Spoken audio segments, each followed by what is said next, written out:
My name is Suela. I'm a winemaker, owner and founder of Suela Wines. Above all that, I enjoy drinking some wine. So I've created this channel basically for the purpose of education in wine and how to make wine at home. So if you're watching this video, I believe that you want to learn how to make wine and how to make wine at home.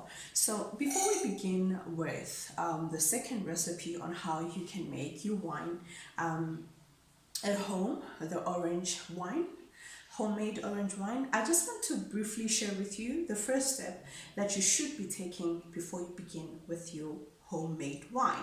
So the most important step that we often neglect, and sometimes we think we're doing the most, but honestly we could do better, and this is the sterilization of equipment that we're going to be using to make our wine.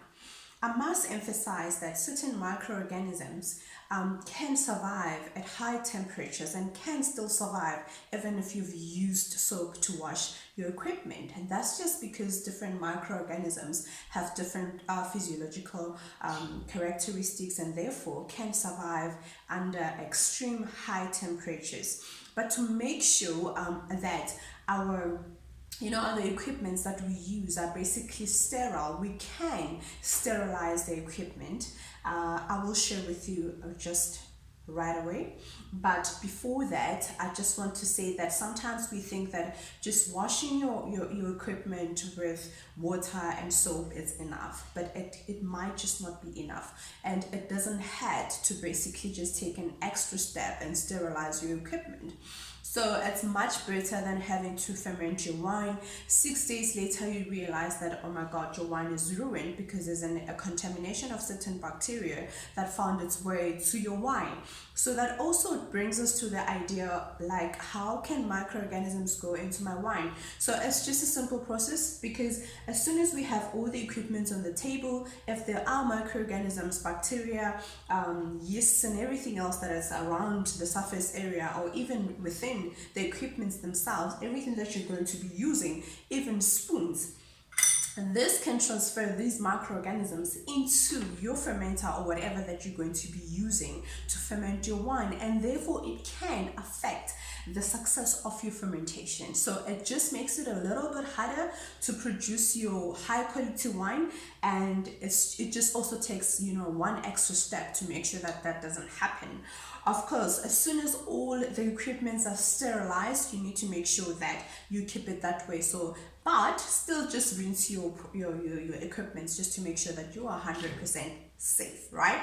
So how I did my sterilizing solution, I used a sodium metabisulfite, and I've basically produced 1 liter solution of that. So I just added 3 tablespoons, teaspoons of this sodium metabisulfite powder, and you can find it at any shop that actually sells winemaking, that supplies winemaking things, right? But otherwise you can also hit me up so I can hook you up.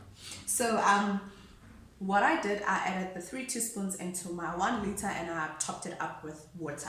Then I keep it away, but please make sure that you keep that bottle away from people, especially young people, small children, and anyone else really, because this is something that you're going to be doing at home. So it can be confused with water. As you can see, I've also even used a water bottle, which means that another person might not be able to recognize or know that this is basically a solution. So it's not up for consumption. You need to just make sure that you keep it away as possible, and also just mark what is in the bottle. That's one of the practices that we use in a laboratory for health and safety regulation. So we need to maintain the same standard and the same precautions when we are working at home, especially if we're going to be incorporating the use of chemicals that can actually cause harm to one if consumed. So we need to stay away, and please do not inhale this. basically that's just it. And as soon as you're done with your preparation of the solution, you can therefore rinse your equipment, soak in your equipment, spoons, everything else that you're going to be using, measuring cylinders, everything that's going to take part or that's going to be used during the wine making process. And as soon as you're done doing that, you just also need to make sure that you keep it that way. So keep it away from anything that can further contaminate that same equipment. So what I'm going to be doing as well, I'm just going to make sure that as soon as I'm done with my sterilizing this equipment, I am also going to rinse them up with warm water just to make sure that my equipment are clean. And I will begin with my recipe of how to make your wine at home. So thank you so much for watching this video, and if you would like to know more about what we do and our products, please visit www.siwelawines.co.za. We have got a wider range of wines available commercially. We've also got various courses that are available for beginners. We've also got a wider range of different gift ideas for wine lovers. So if you want to get that information, you can visit our website www.siwelawines.co.za. You can follow us on all social media platforms at Siwela Wines.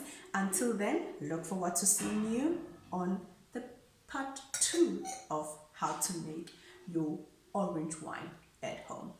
Cheers.